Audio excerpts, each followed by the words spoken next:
Orbital Station Harmony 7 floated in the dark emptiness between stars. It was a place where many species came to trade and do business. Ships from 100 different worlds docked at its ports every day. The station was supposed to be neutral ground, a place of peace. Captain Park Do-yeon walked through the crowded market section with his daughter beside him. She was only 8 years old, but she had already seen more of the galaxy than most humans ever would. Her name was Kim Yuna, and she had her mother's curious eyes and her father's stubborn chin. Do-yeon had just finished a long meeting with some traders from the outer systems. The deal was good. They would make enough credits to keep their ship running for another 6 months. He looked down at his daughter and smiled. She was looking at everything with wide eyes, taking in the strange aliens and colorful shops. The station was busy today. Beings of all shapes and sizes moved through the corridors. There were small furry creatures that walked on 4 legs. There were tall thin beings with too many arms. There were others that floated in special suits filled with liquid. Humans were still new to this galaxy. They had only been traveling between stars for 30 years. To most alien species, humans were strange and frightening. They came from Earth, a planet with heavy gravity and dangerous animals. The aliens called humans Deathworlders because their home planet was so harsh. Yuna held her father's hand as they walked. She was a good child. She knew to stay close in crowded places. She knew to be polite to aliens even when they looked scary. Her father had taught her well, but the corridor was very crowded. Beings pushed past each other without care. Yuna felt her father's hand slip from hers as a large creature shoved between them. She stumbled forward, trying to find him again. That was when she bumped into the Corvani officer. Commander Velith was tall, even for her species. The Corvani looked like insects to human eyes. They had hard shells covering their bodies, and their faces had large dark eyes and sharp mandibles. Velith wore the ceremonial armor of a high-ranking officer. Gold markings on her shell showed that she came from an important family. Yuna bounced off the officer's armored leg and fell backward onto the floor. She looked up with fear in her eyes. The Corvani were known to be proud and cruel. They believed they were better than other species. "I'm sorry," Yuna said quickly. "I didn't mean to." Velith looked down at the human child. Her dark eyes showed no warmth, only disgust. "Filthy Deathworlder spawn," Velith said.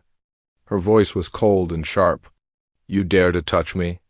Before Yuna could speak again, Velith's armored forelimb came down hard across the child's face. The blow was brutal. It was meant to hurt. Yuna's small body flew sideways and crashed into the corridor wall. She hit the metal with a terrible sound and crumpled to the floor. Blood poured from her face. Her jaw was broken. She tried to cry but could only make a weak choking sound. People in the corridor stopped moving. They stared at the scene. Some looked away. None of them moved to help. Do-yeon heard the impact. He pushed through the crowd with desperate strength. When he saw his daughter lying in a pool of blood, something inside him went very still. Very cold, he ran to her and dropped to his knees. He gathered her broken body in his arms. Her blood soaked into his clothes. Her eyes were rolling back in her head. She was going into shock. "Yuna," he whispered. "Stay with me. Please stay with me." He looked up at Velith. The Corvani officer had not moved. She was looking at the blood on her armored limb with annoyance, like she had stepped in something dirty. "Your spawn should learn its place," Velith said. "Perhaps this lesson will teach it." Then she turned and walked away. The crowd parted for her. No one stopped her. No one said a word. Do-yeon's eyes followed her until she disappeared. His face showed nothing. But inside, something very old and very dangerous was waking up. Station security arrived a few minutes later. They were not human. Most of them were from species that served the more powerful races. They looked at the injured child with something like pity, but their words offered no help. "The officer has diplomatic immunity," one of them said. "She is from an important Corvani family. We cannot take action against her." "She attacked my daughter," Do-yeon said. His voice was quiet. Too quiet. "She broke a child's jaw." We understand your anger. But the Corvani are founding members of the Galactic Assembly. Their officers are protected by law. There is nothing we can do. Li Jiwan arrived then. She was a human security specialist who worked on the station. She had heard about the attack and come running. When she saw Yuna's condition, her face went pale. We need to get her to the medical bay, Jiwan said. Now, she helped Do-yun carry his daughter through the corridors. The medical bay was not far, but every second felt like an hour. Yuna's breathing was weak. Her small hand hung limp at her side. The doctor's alien beings with many delicate tentacles worked quickly. They stabilized the child and began repairing the damage. The jaw was badly broken. There was swelling in her brain. She would survive, they said, but the recovery would be long and painful. Do-yun sat beside his daughter's bed and held her hand. He did not speak. He did not move. He just sat there looking at her small face covered in bandages and tubes. Ji-won stood nearby. She had seen many things in her years on the station, but this was different. This was a child. An innocent child beaten by someone who would face no punishment. What do you want to do? She asked softly. Do-yun was silent for a long moment. When he spoke, his voice was flat and empty. Contact Earth, he said. Tell them what happened. Tell them everything. Every detail. Send them the security footage. Send them the medical reports. Send them the names of everyone who refused to help. Ji-won nodded. She understood. Humans were new to the galaxy. They were polite. They followed the rules. They tried to fit in with the older species, but humans were also something else. They were survivors. They came from a world that had tried to kill them for millions of years. They had evolved as hunters who never gave up.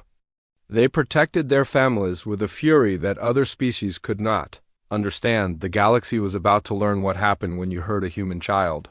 Do-yun looked at his daughter's face one more time. Then he looked at Ji-won with eyes that held no mercy. Earth needs to know, he said. And then Earth needs to decide what we are going to do about it. The message was sent that night. It traveled across the stars at faster than light speed. It reached Earth in less than a day, and when it arrived, humanity began to wake up. The message arrived on Earth like a spark landing on dry wood. Within hours, it had spread to every military base, every government office, and every news network on the planet. People watched the security footage in silence. They saw the small girl bump into the alien officer. They saw the brutal strike. They saw the child's body fly through the air and hit the wall. They saw the blood, and then they saw the alien walk away without any consequence. Humanity's reaction was immediate. It was not loud. It was not wild. It was something quieter and more dangerous. It was the silence of a predator watching its prey. In the United Terran Command Building, deep beneath the mountains of Korea, Admiral Choi Hae-sung sat at the head of a long table. He was an old soldier with gray hair and steady hands. He had fought in 3 wars on Earth before humans ever reached the stars. He had seen what his species could do when pushed too far. Around the table sat the most powerful people in human government. Military commanders, intelligence officers, diplomats, scientists. They had all seen the footage. They had all read the reports. Now they needed to decide what to do. Director Kong Mai-rae spoke first. She was the head of human intelligence operations. She was known for her cold logic and her ability to see 10 moves ahead in any game. Commander Velith is the niece of the Corvani High Matriarch, she said. She has a long history of violence against what she calls lesser species. 17 incidents in the past 5 years. No consequences for any of them. Her diplomatic immunity is absolute under galactic law. Then we go through galactic law, said Ambassador Yun Tai-woo. He was Earth's representative to the Galactic Council. He believed in peace and proper process. We file a formal complaint. We demand justice through the Assembly. We already did, Admiral Choi said quietly. Our complaint was dismissed this morning. The Corvani are founding members of the Assembly. Humans have been in space for 30 years. We have no standing to challenge them. The room was silent. Everyone understood what this meant. The galaxy's laws did not protect human children. The galaxy's justice did not apply to powerful species who hurt the weak. So we do nothing? One of the generals asked. His voice was tight with anger. Admiral Choi looked at the man for a long moment. Then he looked around the table at all of them. Let me tell you something about our species, he said. Humans evolved on a death world. Our planet tried to kill us every day for 4 million years. Ice ages, predators, diseases, floods, fires, famine, we survived all of it. Do you know why? No one answered. Because we never forgot, the Admiral continued. And we never forgave. When a lion killed a child in our tribe, we did not file a complaint. We hunted that lion across 100 miles and killed it. When another tribe attacked our village, we did not ask for justice. We waited, and we planned, and we struck back so hard that no one ever attacked us again. That is what we are. That is what evolution made us. Patience and violence in perfect balance. He leaned forward in his chair. If we do nothing now, what message does that send? That humans are weak? That our children can be beaten without consequence? Every species in the galaxy will see us as prey. And there are many species in the galaxy. Ambassador Yun shook his head. If we take action against a Corvani officer, it could mean war. They have 10 times our fleet, 100 times our resources. We cannot win that fight. We don't need to win a war, Director Kong said. Her voice was soft but sharp. We just need to send a message. A very specific message to a very specific audience. She touched a control, and a hologram appeared above the table. It showed Commander Veleth's face, her service record, her family connections, her current location. She has returned to Corvani space, Director Kong said. She believes she is safe. She believes her immunity protects her from everything. What are you suggesting? Yun asked. Admiral Choi answered. Officially, Earth will continue to pursue diplomatic solutions. We will file more complaints. We will make speeches. We will be patient and proper, he paused. Unofficially, we activate a ghost protocol. A small team. No records. No names. They go in, they complete the mission, and the galaxy learns that some laws are older than anything the Assembly ever wrote. The room was silent again. Everyone knew what he was suggesting. It was not legal. It was not proper. It was not what civilized species did. But humans were not like other species. They were Deathworlders. They were persistence predators. They were the descendants of apes who had looked at a dangerous world and refused to die. The team would not come back, someone said quietly. No, Admiral Choi agreed. They probably would not. Then how do we find volunteers? The Admiral smiled, but there was no warmth in it. We won't have to find them. They'll find us. When humans learn what happened to that little girl, they will line up around the planet to volunteer. That's who we are? He was right. Within a day of the call going out through secret channels, over 10,000 humans volunteered for the mission. Soldiers, spies, doctors, engineers, men and women who had never met Yuna or her father. They volunteered anyway. Because she was human. Because she was a child. Because some things could not be allowed to stand. Director Kong selected 5 operators. The best of the best? They were given a code name, Hantu. It meant ghost in an old Earth language. They were briefed on the mission. They understood the risks. They accepted them without hesitation. Far away on orbital station Harmony 7, Do-Yun sat beside his daughter's bed. She was healing slowly. The doctor said she would recover fully, but it would take time. He held her hand and watched her sleep. G1 came to see him one evening. She looked different. There was something in her eyes that had not been there before. There are people on the station, she said quietly. Humans, I've seen them watching us. They blend in well, but I know what to look for. Do-Yun nodded slowly. He had noticed them too. One of them spoke to me today, Juwan continued. A woman. She said Earth remembers. She said you should take Yuna and go home. She said they would handle this. Do-Yun looked at his daughter's face. The bruises were fading, but he could still see where the blow had landed. He could still hear the sound of her small body hitting the wall. "Good," he said. He did not ask any questions. He did not need to know the details. He only needed to know that Earth had not forgotten, that his daughter would have justice. The next day, he booked passage on a ship heading back to Earth. He carried Yuna in his arms as they boarded. She was awake but weak. She looked up at him with eyes that still held fear. "Are we going home, Appa?" she asked. "Yes," he said. "We're going home." Behind them, on the station, the woman with sharp eyes watched them leave. Then she turned and walked back into the crowds. She had work to do.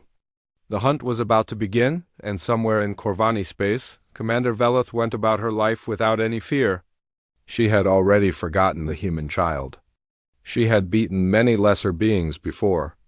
This one was no different. She did not know that she had made the worst mistake of her life. She did not know that humanity was coming for her. She would learn. The ship had no name. It did not exist in any database. It was built to look like space debris, old metal, broken panels, cold engines. But inside, it was one of the most advanced vessels humanity had ever made. It could hide from any sensor. It could move without being seen. It was a ghost in the darkness between stars. Inside the ship were 5 humans. They were the Hantu team. They had left everything behind: their names, their families, their futures. They knew they were probably going to die. They had accepted this. Some prices were worth paying. Sergeant Beek Sojin was their leader. She was a small woman with short black hair and eyes that missed nothing. She had served in the military for 15 years. She had done things that would never be written in any record. She was very good at her job. Corporal Han Junho was the infiltration specialist. He could become anyone. He could blend into any environment. He spoke 12 alien languages without accent. He had once spent 3 months living among a hostile species without being discovered. Private. First Class Onari was the combat medic. She was young but had already seen more death than most doctors see in a lifetime. She could save a life with one hand and take a life with the other. She was calm in chaos. The other 2 were specialists in weapons and technology. They were quiet men who spoke only when necessary. They knew their roles. They would do their duty for 3 weeks. The team moved through space toward Corvani territory. They traveled slowly, carefully, always watching for patrols. The Corvani were proud but not stupid. They protected their borders well. Beek spent the time studying their target, Commander Velith. She learned everything about the alien officer: her habits, her routines, her weaknesses, her arrogance. Velith believed she was untouchable. That belief would be her death. They stopped at a small trading station near the Corvani border. It was a dirty place, full of criminals and smugglers. The perfect place to gather information without being noticed. Han Junho went out alone. He wore the clothes of a Melcoria species of small, timid beings who often worked as servants for the Corvani. He moved through the station with his head down and his shoulders bent. No one looked at him twice. Servants were invisible. He listened and watched. He spoke to other servants in quiet corners. He learned that Velith had returned to her homeworld. He learned that she was being honored for her service. He learned that she was boasting about teaching the Deathworlder child a lesson. When he returned to the ship, his face was calm, but his hands were tight fists. "She's proud of it," he said. "She's telling everyone what she did, like it was a great victory." Beek nodded. She had expected this. The Corvani did not see other species as equals. To them, beating a human child was the same as kicking an animal. Not worth thinking about. Where is she now? Beek asked. Shorth Prime, the main colony world. There's a big military ceremony in 2 weeks. She'd be there to receive a medal. The team looked at each other. A military ceremony meant heavy security. Thousands of soldiers. Defense systems. No way out. It's a trap, one of the specialists said. Even if we get in, we'll never get out. We knew that when we volunteered, Onari said quietly. We're not here to get out. We're here to send a message. Beak looked at her team. She saw no fear in their eyes. Only determination. Only purpose. We go to Chorith Prime, she said. We find Velith. We complete the mission. Whatever happens after that happens. No one argued. They had all made peace with death before they left Earth. For the next 2 weeks, they prepared. They studied the ceremony location. They learned the security patterns. They found weaknesses in the Kovani defenses. Every species had weaknesses. You just had to know where to look. Oh, Nari went to a Kovani medical station disguised as a traveling doctor. She treated workers who had been injured by their overseers. She asked questions and gathered intelligence. The workers were afraid of her at first. Humans were Deathworlders after all. But she was gentle with them. She healed their wounds and gave them medicine. Soon they trusted her. They told her things. Secret things. Useful things. Han Junho infiltrated a supply depot near the ceremony grounds. He worked as a loader, carrying boxes and crates. He mapped every corridor, every door, every guard position. He planted small devices that would help them later. No one noticed him. He was just another servant. The specialists prepared weapons and equipment. Human weapons were crude compared to Corvani technology, but they were reliable. They worked every time. And humans knew how to use them better than any other species. Beak planned the attack. She went over every detail 100 times. She found problems and fixed them. She imagined everything that could go wrong and prepared for it. She slept only a few hours each night. The rest of the time, she worked.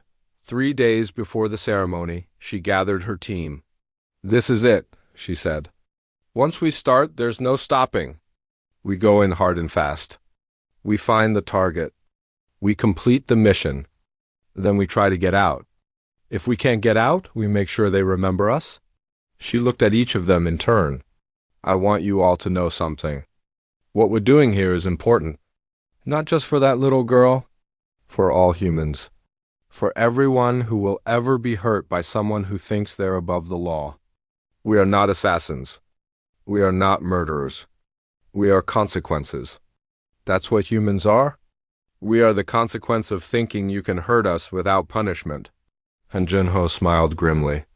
The galaxy forgot what we are. Let's remind them. Oh, Nari checked her medical kit one last time. She knew she would need it before the night was over. She also checked her knife. She would need that too. That night, Beak recorded a message. It would be sent to Earth after the mission was complete. She spoke directly into the camera, her face calm and serious. This is Sergeant Beak Sujane, Hantu team leader. By the time you receive this message, the mission will be over. I want you to know why we did this. We did not come here for revenge. Revenge is emotion. This is not emotion. This is calculation. This is teaching. The galaxy needs to learn that humanity protects its children. Not with words. Not with complaints. With action. Permanent action. She paused. We are probably going to die here. That's okay. Some things are worth dying for. A little girl was hurt because a powerful alien thought she could do anything without consequence. We are the consequence. We are the price. Let the galaxy see what that price looks like. She ended the recording and stored it in the ship's computer. It would transmit automatically when the time came. Outside the viewport, the planet Chorith Prime grew larger.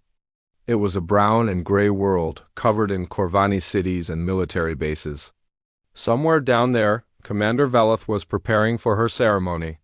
She was probably thinking about the medal she would receive. The honors. The praise. She had no idea what was coming for her. Beak looked at her team one final time. Get some sleep, she said. Tomorrow we make history. No one slept. But they tried. And in the silence of the ship, they each thought about what they were about to do. They thought about home. They thought about the people they were leaving behind. They thought about a little girl with a broken jaw who had done nothing wrong, and they knew they were doing the right thing. Tomorrow, the hunt would end, and the reckoning would begin.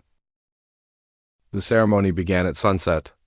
The sky above Chorth Prime turned orange and purple as the star sank below the horizon. Thousands of Corvani gathered in the great plaza at the center of the capital city. Soldiers stood in perfect rows, their armor gleaming.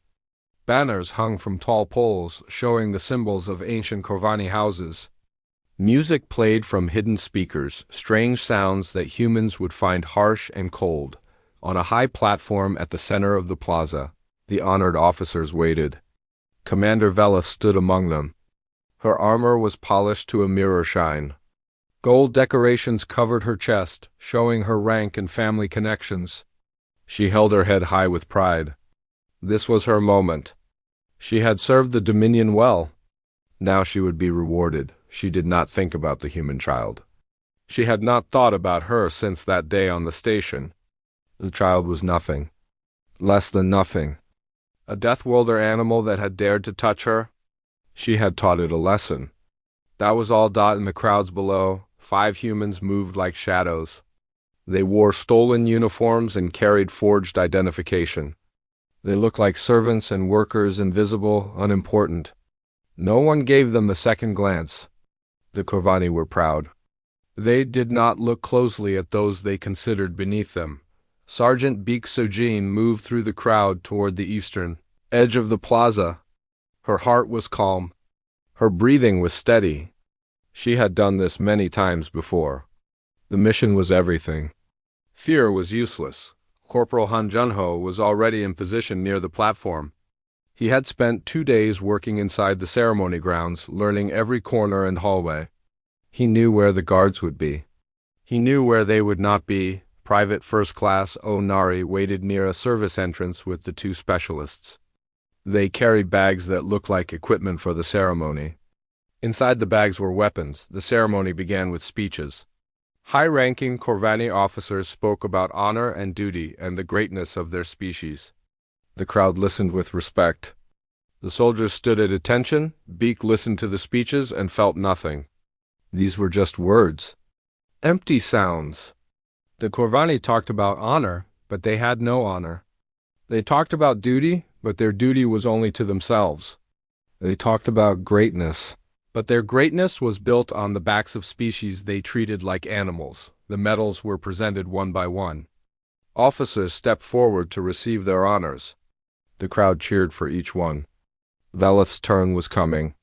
She would be one of the last as a sign of special respect. Beek touched her communicator twice. The signal. It was time. Han Junho moved first. He walked toward a door at the side of the platform like he belonged there. A guard stopped him. Han showed his forged identification and spoke in perfect Corvani. The guard nodded and let him pass. Humans could not speak Corvani this well, the guard thought. This must be one of the servant species. He was wrong. Nari and the specialists entered through the service entrance. A worker tried to stop them. One of the specialists grabbed him and put him to sleep with a quick injection. They hid his body in a storage room and kept moving. Beek made her way toward the main stairs that led up to the platform. There were guards at the bottom. She would deal with them soon. On the platform, Veleth stepped forward to receive her medal. The High Commander of the military placed it around her neck. The crowd cheered. Veleth raised her arms in triumph. That was when the lights went out. The entire plaza went dark. The music stopped. For a moment there was only confused silence. Then the humans attacked. They came from 3 directions at once. They moved faster than the Corvani expected. Faster than any species the Corvani had ever fought. Humans were Deathworlders. Their muscles were denser. Their reflexes were quicker. Their bodies were built for violence. The guards at the stairs went down before they could raise their weapons. Beek moved through them like water through rocks. She did not waste motion. Every strike was perfect.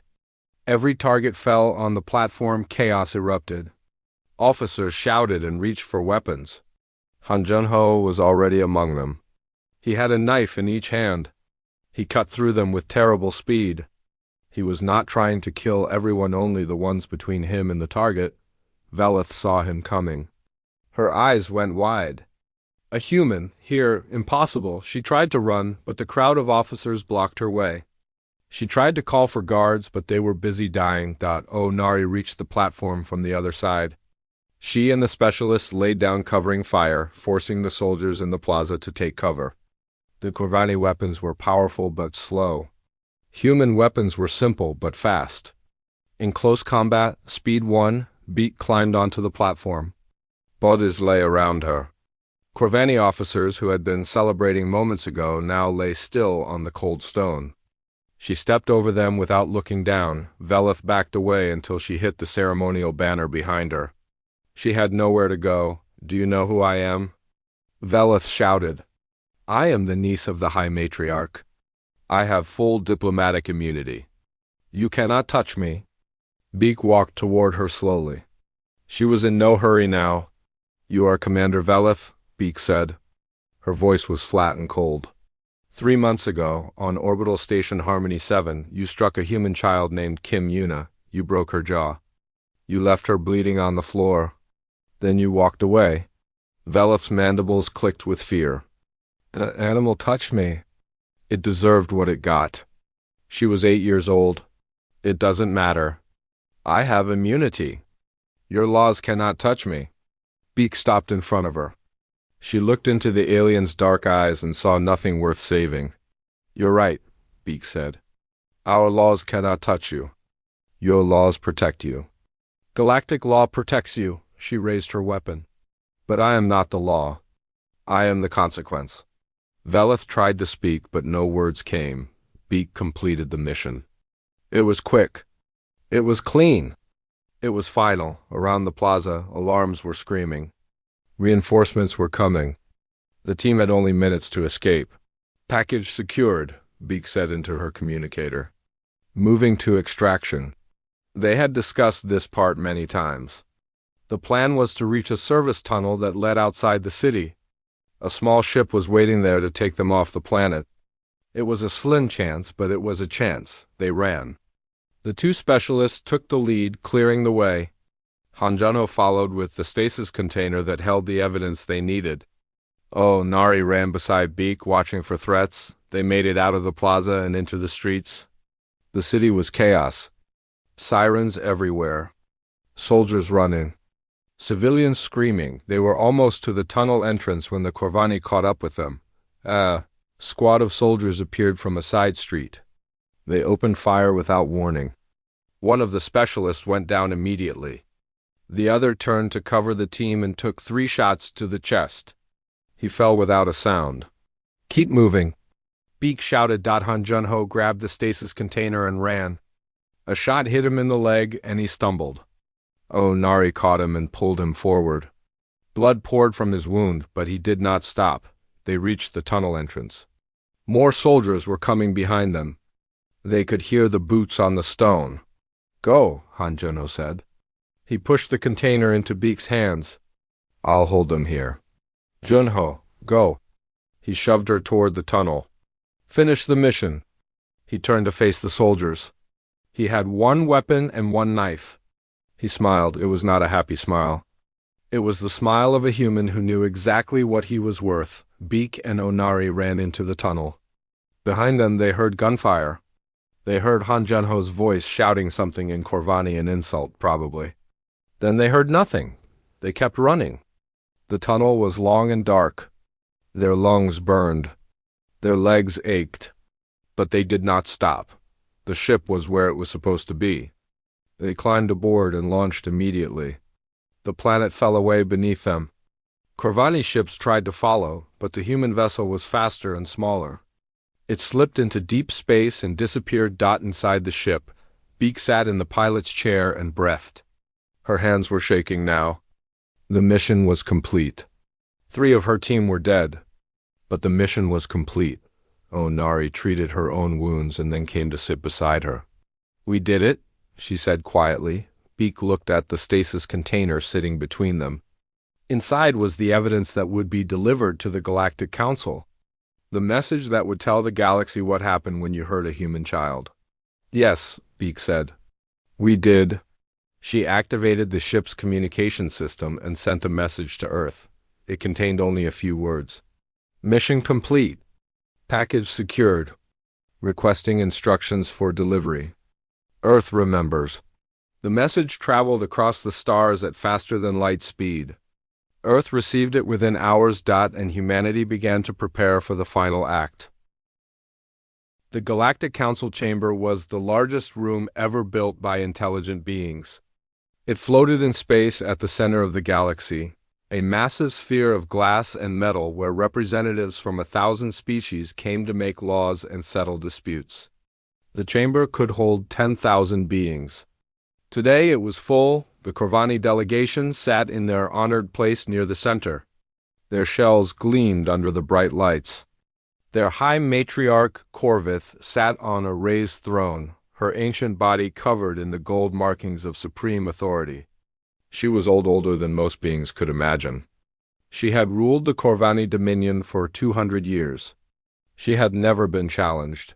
She had never been afraid. Until today. Around the chamber, representatives from every species watched with nervous eyes. They had all heard what happened on Chorith Prime. A Corvani officer murdered. A military ceremony attacked. Human soldiers cutting through Corvani, defenses like they were nothing. The humans had requested an emergency session of the council. They said they had a delivery to make. No one knew what that meant, but everyone was afraid to find out. The great doors at the entrance of the chamber opened. Ambassador Yun Taiwu walked in. He was a tall man with gray hair and a calm face. He wore the simple black uniform of the human diplomatic corps. Behind him walked two other humans, a small woman with short hair and a younger woman with medical insignia on her sleeve. They were dirty and tired. Their uniforms were torn and stained with blood. They looked like they had just walked out of a war. Between them, they carried a metal container. The chamber went silent. Every eye turned to watch the humans walk toward the central speaking platform. Their footsteps echoed in the quiet. The Corvani High Matriarch rose from her throne. Her voice boomed across the chamber. "How dare you come here? You have committed an act of war against the Corvani Dominion. You have murdered one of our officers. You have violated our sovereignty. You will answer for these crimes." Ambassador Yun did not stop walking. He climbed the steps to the speaking platform and stood at the podium. His face showed nothing, no fear, no anger, no pride. Just calm certainty. 30 years ago, he said, his voice clear and strong, humanity reached the stars. We came in peace. We asked only to trade, to learn, to grow alongside you. We followed your laws. We respected your customs. We tried to be good members of the galactic community. He paused and looked around the chamber, and in that time we watched. We watched how you treated those you considered lesser. We watched the strong hurt the weak without consequence. We watched justice fail again and again. We said nothing. We filed complaints. We trusted your systems. His voice hardened. 3 months ago, a Corvani officer attacked a human child on Orbital Station Harmony 7. The child was 8 years old. She had done nothing wrong. The officer broke her jaw and left her bleeding on the floor. When we asked for justice, we were told the officer had diplomatic immunity. When we filed a complaint with this council, it was dismissed. He looked directly at the High Matriarch. Your niece beat a child and faced no consequence. That was the answer your laws gave us. He gestured to Sergeant Beak and Nari. They stepped forward and placed the container on the speaking platform. Beak opened it. Inside was the head of Commander Velif, preserved in stasis. Her dark eyes stared at nothing. Her mandibles hung open. The chamber erupted. Representatives shouted and screamed. Some fled for the exits. The Corvani delegation surged to their feet, their claws reaching for weapons that were not allowed in the chamber. The High Matriarch stared at her niece's remains. For the first time in 200 years, she had no words. Ambassador Yun waited for the chaos to die down. Then he spoke again. This is our answer. Humanity did not survive ice ages, predators, plagues, and our own wars by being forgiving. We survived because we protect our own. Your officer had immunity from your laws. She did not have immunity from ours. He turned to face the entire chamber. I want every species in this room to understand something. Humans are not like you. We evolved on a death world. Our planet tried to kill us for 4 million years. We hunted animals that were faster and stronger than us. We survived because we never gave up. We never forgot. We never let an attack go unanswered. That is what we are. That is what our evolution made us. He pointed at the container. This is not revenge. Revenge is emotion. This is calculation. This is teaching. We are showing you what happens when you hurt a human child. There is no law that will protect you. There is no distance that will save you. There is no immunity that will shield you. He looked at the High Matriarch again. You may call this an act of war. You may send your fleets against us. You may try to destroy us. He smiled. It was not a friendly smile, but I want you to think carefully before you do. 3 humans walked onto your military colony and killed your officer in front of thousands of witnesses. 3 humans. Now ask yourself, what will happen if you make an enemy of all of us? At that moment, every display in the chamber flickered. A new image appeared, a tactical map of the space around the Council Station. 100 human warships had just appeared at the edge of the system. They had not been there a moment ago. They had been hiding, completely invisible to every sensor in the galaxy. Now they sat in perfect formation, weapons armed, waiting, not an attack force. A statement. The chamber went quiet again. This time the silence was different. It was the silence of fear. Admiral Troy Hysung's voice came through the communication system. Broadcast to every ship and every screen in the sector. This is Admiral Troy of the United Terran Fleet. We are not here to start a war. We are here to finish a conversation. The humans you see before you have delivered our message. Now we want to be sure you received it. He paused. Humanity forgives much. We are patient. We are reasonable. We want peace and prosperity for all species. But there are some things we do not forgive.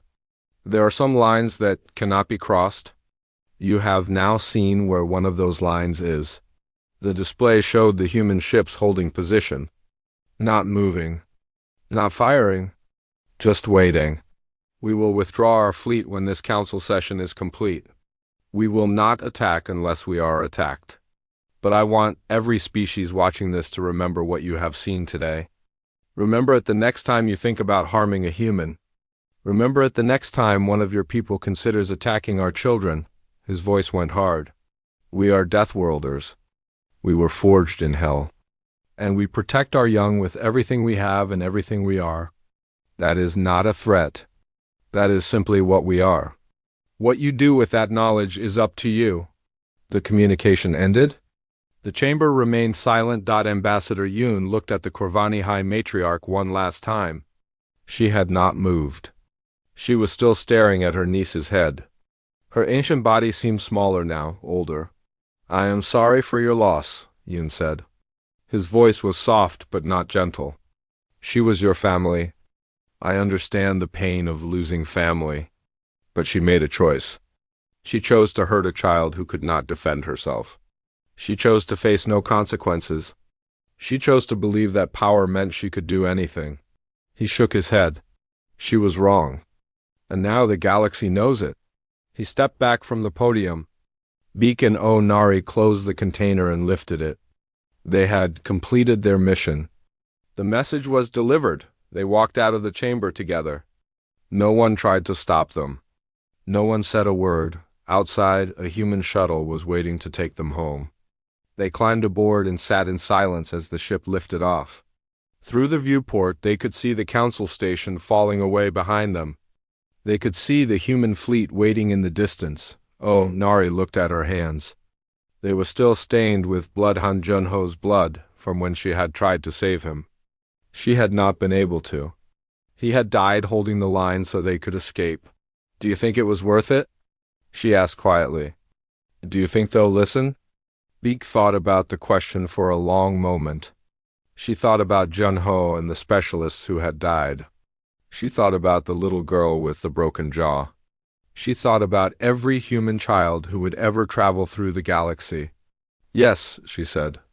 They'll listen. They'll never love us. They'll never trust us. But they'll listen. because now they know what happens if they don't. She looked out the viewport at the stars. That's all we needed. That's all that little girl needed. To know that humanity will always answer, no matter how far, no matter how long, no matter the cost. The shuttle docked with the flagship. Admiral Choi was waiting for them. He looked at Beak and Onari with something like pride and something like sadness. "Well done," he said simply. "Welcome home." Far away, on Earth, Do-yeon sat with his daughter Yuna in their apartment. She was healing well. The doctor said she would have no permanent damage. She would grow up healthy and strong. They watched the news together. They saw the council session. They saw what the soldiers had done, what they had sacrificed. Yuna looked up at her father. "Oh, Pa," she said, "why did those people do that for me? They didn't even know me." Do-yeon held his daughter close. He thought about how to explain it to her, how to explain what humans were and why they did what they did. "Because you're family," he said finally. "All humans are family. And when someone hurts our family, we do something about it. That's who we are?" Yuna nodded slowly. She was young, but she understood. She was human too.